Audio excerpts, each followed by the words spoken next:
आगाज करेंगे कुछ अहम और बड़ी खबरों के साथ। उत्तर प्रदेश के मुख्यमंत्री योगी आदित्यनाथ ने गोरखपुर में खजांची फ्लाईओवर का उद्घाटन किया है। उसके बाद नकहा रेल ओवरब्रिज का भी लोकार्पण किया है। 4 लेन के दोनों सेतु के बन जाने से लोगों को जाम की समस्या से निजात मिल सकेगी। पादरी बाजार से बरगदवा जाने वाले हजारों लोगों को राहत मिल सकेगी। सीएम श्री भगवती प्रसाद कन्या महाविद्यालय भी पहुंचे, वहां डायमंड जुबली कार्यक्रम में हिस्सा लिया। डायमंड जुबली गेट का अनावरण किया। शहर में यातायात सुगमता को लेकर बेहतर बनाने के लिए एक नया रेल ओवरब्रिज बरगदवा में और एक नया फ्लाईओवर खजांची चौराहा बनकर तैयार है। मुख्यमंत्री योगी आदित्यनाथ ने एक ही दिन में इन दोनों का लोकार्पण कर लोगों को सहज आवागमन और परिवहन की सौगात दी है। इससे पहले भी मुख्यमंत्री ने 19 दिसंबर को गोरखनाथ रेल ओवरब्रिज का लोकार्पण किया था। बहनों और भाइयों, आज गोरखपुर महानगर जनपद और गोरखपुर से इस मार्ग का सहयोग लेकर के चलने वाले उन सभी नागरिकों के लिए यह एक नया उपहार प्राप्त हो रहा है, जब बरगदवा नकहा के आरओबी का और खजांची चौराहे के फ्लाईओवर का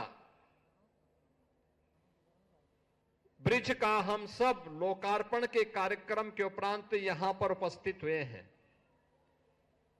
लगभग 250 करोड़ रुपए की लागत से बने हुए इन 2 महत्वपूर्ण परियोजनाओं के लिए मैं गोरखपुर वासियों को, पूर्वी उत्तर प्रदेश के उन नागरिकों को जो इस सुविधा का लाभ लेंगे, यहां के जनप्रतिनिधियों को, सभी को हृदय से बधाई देते हुए आप सभी उपस्थित नागरिक बंधुओं का मैं हृदय से अभिनंदन करता हूं। देहरादून में देवभूमि यूसीसी दिवस समारोह के दौरान मुख्यमंत्री पुष्कर सिंह धामी ने बड़ा बयान दिया है। उन्होंने कहा कि उत्तराखंड आजादी के बाद यूनिफॉर्म सिविल कोड लागू करने वाला पहला राज्य बना है। ये देवभूमि उत्तराखंड को गौरव प्राप्त हुआ कि देश की आजादी के बाद पहला राज्य उत्तराखंड बना जहां समान नागरिक संहिता का कानून लागू हुआ। आदरणीय प्रधानमंत्री श्री नरेंद्र मोदी जी के नेतृत्व में, उनकी प्रेरणा से हमने प्रदेश के अंदर इसको लागू किया और उत्तराखंड की जनता ने इसके लिए हमको मैंडेट दिया था, अपना आशीर्वाद दिया था और सभी को समानता, समरसता, सभी को समान न्याय, किसी पंथ, किसी जाति, वर्ग, कोई भी हो, सबके लिए एक समान कानून, एक ऐसा कानून था जिसकी प्रतीक्षा देश आजादी के बाद से लगातार होती रही और संविधान के अनुच्छेद में भी इसका प्रावधान किया गया था। लेकिन लंबा कालखंड बीत गया, ये कानून लागू नहीं हुआ था। आदरणीय प्रधानमंत्री जी के नेतृत्व में हम उत्तराखंड की विधानसभा के चुनाव में जनता के बीच में गए थे। और कोलकाता पहुंचे समाजवादी पार्टी के चीफ अखिलेश यादव ने ममता बनर्जी से मुलाकात की। हावड़ा में पश्चिम बंगाल के मुख्यमंत्री ममता बनर्जी से मुलाकात के बाद समाजवादी पार्टी के प्रमुख अखिलेश यादव ने बड़ा बयान दिया है। अखिलेश यादव ने कहा कि लोकतंत्र को बचाने की लड़ाई में वो ममता बनर्जी के साथ हैं और उन्हें पूरा सपोर्ट देंगे। मीडिया से बात करते हुए उन्होंने कहा कि भारतीय जनता पार्टी से कोई मुकाबला अगर कर रहा है तो यहाँ की मुख्यमंत्री ममता बनर्जी कर रही हैं। जनता पार्टी से कोई मुकाबला कर रहा है तो यहाँ की मुख्यमंत्री आदरणीय ममता बनर्जी जी मुकाबला कर रहे हैं और यही मुकाबला करने से भारतीय जनता पार्टी से मुकाबला किया जा सकता है। जितना तकलीफ, परेशानी ये चुनाव को लेकर के दे सकते थे और एसआईआर, सच्चाई जो एसआईआर की ये है, बिहार के लिए एसआईआर आया कि नहीं आया वो अलग बात थी, लेकिन एसआईआर जो लेकर के आए हैं ये लोग, ये लाए हैं आपके स्टेट वेस्ट बंगाल के लिए और जानबूझ करके इलेक्शन कमीशन की जिम्मेदारी ये बनती है वोट बढ़े, ज्यादा से ज्यादा लोग वोट बना करके वोट डालने आए। लेकिन पहली बार ये देखने को मिल रहा है कि election commission, Bharatiya Janata party SIR के बहाने एनआरसी कर करके आम जनता को परेशान कर रहे हैं और उनका लक्ष्य है कि ज्यादा से ज्यादा वोट यहां पर काट दें। साथ ही कोलकाता में अखिलेश यादव ने कहा कि SIR ही NRC था, क्योंकि कई लोगों को नागरिकता साबित करनी पड़ी। मैं बधाई देना चाहता हूं दीदी को, जिन्होंने डिजिटल डकैती को बचा लिया। SIR NRC था क्योंकि कई लोगों को नागरिकता साबित करनी पड़ी। अभी तक तो हम वोट चोरी की बात कर रहे थे, लेकिन मैं बधाई देना चाहता हूं दीदी को कि जिन्होंने डिजिटल डकैती को बचा लिया।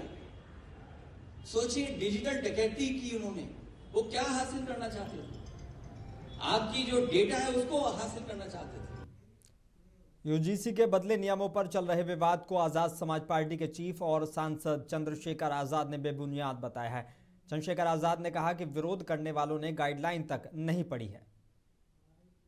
पहली बात आप जानो, जिन्होंने गाइडलाइन नहीं पढ़ी वो विरोध कर रहे हैं। गाइडलाइन पढ़ी जाए पहले। गाइडलाइन में आर्थिक रूप से कमजोर वर्गों के बच्चों को रखा गया, दिव्यांगजनों को रखा गया और SC/ST के साथ OBC के बच्चों को भी रखा गया। और किसी ने घर बैठ के नहीं बनाई, बकायदा जो है, जब बड़ा है crime rate, caste based discrimination बड़ा यूनिवर्सिटी में, उसके आधार पर जब 118% की वृद्धि हुई तब बनी है।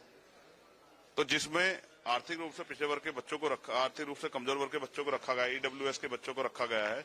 EWS में सारे सामान्य जाति के बच्चे हैं, तो फिर सामान्य जाति का विरोध कैसे हुआ? और मैं फिर कह रहा हूं, उसमें ऐसा कुछ नहीं है कि सरकार ने कमजोर वर्गों का बहुत प्रोटेक्शन किया हो, क्योंकि समता समिति बनेगी, उसके हेड वो हैं जो वहां के वाइस चांसलर 45 सेंट्रल यूनिवर्सिटियां, उनमें से एक SC के हैं, एक ST के हैं, 5 OBC के हैं। 45 में से 38 तो सामान्य जाति के ही। स्वर्ण जाति के तो फिर कैसे जो है वो अपने बच्चों का हित कर देंगे? ऐसा नहीं है। शंकराचार्य मुद्दे पर अब अयोध्या से एक इस्तीफा हुआ है। GST के डिप्टी कमिश्नर प्रशांत कुमार सिंह ने राज्यपाल को 2 पन्नों का इस्तीफा भेजा है। GST कमिश्नर प्रशांत कुमार सिंह का बयान आया है सामने कि PM मोदी और CM योगी के समर्थन में इस्तीफा दे रहा हूं। शंकराचार्य ने CM योगी पर अभद्र टिप्पणी की थी। उन्होंने कहा कि जिस प्रदेश का नमक खाता हूं, जिस प्रदेश से मुझे सैलरी मिलती है, मैं उसका पक्षधर हूं। CM योगी लोकतांत्रिक तरीके से चुने हुए मुख्यमंत्री हैं, उनका अपमान बर्दाश्त नहीं कर सकता। पिछले 3 दिन से मैं आहत था। मेरा इस्तीफा जब मंजूर हो जाएगा तो मैं अपने संसाधनों से सामाजिक कार्य में लग जाऊंगा।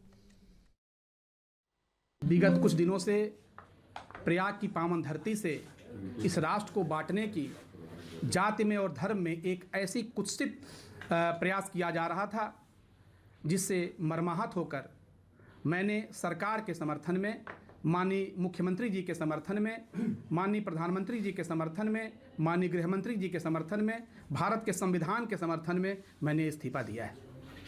क्योंकि प्रयाग की पावन भूमि से श्री अवमुक्तेश्वरानंद जो शंकराचार्य जी हैं, उन्होंने हमारे प्रदेश के चयनित मुखिया को, जो कि एक संवैधानिक तरीके से इस पद पे आसीन हैं, उनके खिलाफ अनर्गल प्रलाप किया है। मैं उत्तर प्रदेश कर्मचारी नियमावली में बंधा हुआ एक व्यक्ति हूं। मैं उस प्रदेश के वेतन लेता हूं और मेरा परिवार चलता है, तो मैं यांत्रिक व्यक्ति नहीं हूं। वाराणसी में UGC के नए कानून के खिलाफ जोरदार विरोध प्रदर्शन देखने को मिला है। केसरिया भारत बैनर तले स्वर्ण समाज के युवाओं ने जिला मुख्यालय पर बीजेपी सरकार के खिलाफ नारेबाजी की है। प्रदर्शनकारियों ने इस कानून को काला कानून बताते हुए कहा कि ये स्वर्ण समाज का शोषण है। युवाओं ने चेतावनी दी कि अगर कानून वापस नहीं लिया गया तो आंदोलन और तेज होगा। जिला मुख्यालय पर विरोध प्रदर्शन कर रहे लोगों से मुंसिफ टीवी के संवाददाता पंकज तिवारी ने खास बातचीत की। प्रधानमंत्री के संसदीय क्षेत्र वाराणसी में UGC के लेकर हमारे साथ आज UGC को लेकर जिला अधिकारी कार्यालय के सामने धरना चल रहा है। देखिए, वाराणसी से मैं दिखा रहा हूँ। क्या कहना चाहेंगे भैया, क्या नाम है आपका? विश्रांत हाउस सेवा संगठन का जबरदस्त कार्यकर्ता। यह UGC कानून सरकार लाई है हमारे आपके बीच में जाति उन्माद फैलाने के लिए। जब जब देश शांति से हो गुजरता है, बीजेपी पार्टी को इनको सोचता है किस प्रकार से उन्माद फैलाया जाए। हर जगह शांति थी। 2012 की UGC कानून में क्या कमी थी कि आप 2026 का नया कानून लाए हैं? उसमें आपने चौथा और पांचवा जो नंबर जोड़ा है, उसमें यह साफ साफ कहा है आपने कि झूठी शिकायत पर कोई कानून कार्रवाई नहीं की जाएगी। अगर कोई बच्चा झूठ का भी कोई किसी को बता दे कि उन्होंने जातिवाद या जातिवाद सूचक शब्द का इस्तेमाल किया, उसके खिलाफ आप कार्रवाई करेंगे। पर अगर वो सूचना जुड़ते निकल गई तो उसके खिलाफ आप कुछ नहीं करेंगे। क्या यही सोच 1953 में शांति स्वरूप भटनागर ने रखा था इसकी प्रस्तावना देते समय? क्या सीडी देशमुख जब इसके पहले अध्यक्ष बने थे उनकी यही सोच थी कि 50 साल बाद 75 साल बाद देश में इसका जाति उन्माद फैलाने का काम आएगा? यह सरकार कहती है कि बटोगे तो कटोगे, बांट भी रही है, काट भी रही है। पहले धर्म के नाम पर बांटी, अब जाति के नाम बांट रही है। अरे आप चाहते क्या है देश में? क्या आपको एकता पसंद नहीं, अखंडता पसंद नहीं? इसी जगह से वाराणसी से हमारे सांसद हनन मोदी जी, क्या उनको आवाज नहीं सुनाई दे रही होगी? क्या वह उस पर कानून वापस लाने के लिए नहीं सोच सकते हैं? पर यह इतने घमंड में चूर है कि उनको समझ में आ रहा है कि हम 7 न रहे 30 सीटें पाएंगे।